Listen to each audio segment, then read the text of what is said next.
Welcome to JSS Matriculation School Talawadi social class. Today I go to explain you lesson number 4 of civics, India's foreign policy. In the past class I explained main objectives of our foreign policy, Panchashil and non-aligned movements.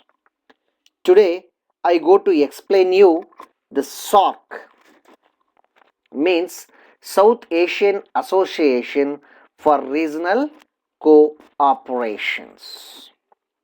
SORC is an economic and geopolitical organization of 8 countries that are primarily located in South Asia.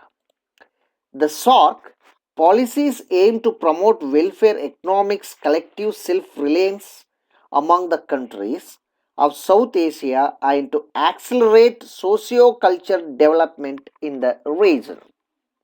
SORC Disaster Management Center was set up at New Delhi. The center is a sleek body of professionals working on various dimensions of disaster risk reductions and management in South Asia. Next, SORC satellite is a proposed communication cum meteorology satellite by Indian Space Research Organization ISRO for the SORC regions. The member countries are Afghanistan, Bangladesh, Bhutan, India, Nepal, Maldives, Pakistan, and Sri Lanka. Foreign policy is a combination of strategies carefully formulated by a nation for maintaining relationship with other nations. Diplomacy is the instrument for the implementing foreign policy of a state. Now we are going to learn about contemporary context, change and continuity in India's foreign policy. In this one, the subheading is prioritizing an integrated neighborhood first policy. That is the first one of the contemporary context. India's foreign policy has always regarded the concept of neighborhood as one of winding concentric circles around the central axis of historical and cultural commonalities. India gave political and diplomatic priority to her immediate neighbors and the Indian Ocean islands, states such as Maldives.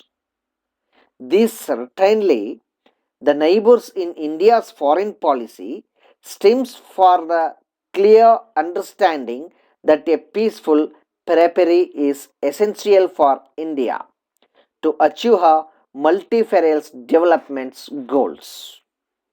India provides neighbors with support and needed in the form of resources, equipment, and training. Greater connectivity and integration is provided so as to improve the free flow of goods, people, energy, capital, and informations. The next subheading is bring diplomacy and developments.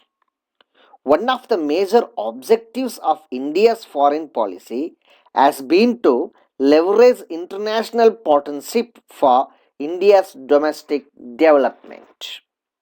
This includes improving technological access, shoring capital, gaining market access, and securing natural resources. The next subheading is a gradual transitions from look east to act east policy. Southeast Asia begins with Northeast India. Myanmar is our land bridge to the country for the association of the Southeast Asian nations, means Asian. The purpose is to ensure a stable and multipolar balance of power in the Indo-Pacific and to become an integral part of Asia. This policy emphasizes a more productive role for Asian and East Asian countries.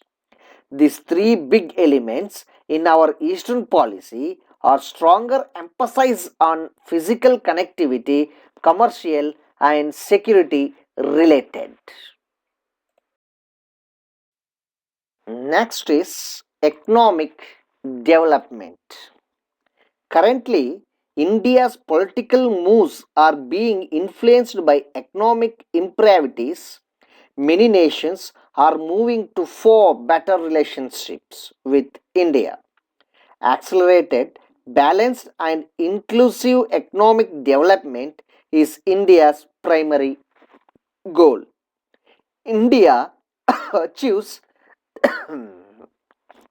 this by ensuring peace and security and by leveraging the nation's international partnership to obtain all that is needed to fuel economic developments, markets, investment, technology, linkage, mobility of personnel, fair global governance, and a stable and fair environment conducive or growth. The next is India as a leading power. India is a member of an G20, the East Asia Summit, and the BRICS coalitions, a testament to its status as a large country with fast growing economy. India aspires for permanent membership of the UN Security Council. And India now has an increasing range of interest which are anchored in different parts of the world and which stem from the wide range of factors such as the need of secure energy, vital natural resources, the imperative of maintaining open shipping lanes, seeking investments and trade opportunities overseas and need to secure trade access. Next we are going to learn about difference between domestic policy and foreign policy. Now we are going to learn about domestic policy. Domestic policy is the nation's plan for dealing issues within its own nations. It includes law focusing on domestic affairs, social welfare, healthcare, education, civil rights, economic issues, and social issues. Next, foreign policy. Foreign policy is the nation's plan for dealing with other nations. Trading, diplomacy, sanctions, defense, intelligence, and global environments are the types of foreign policies. Thank you to watching my videos.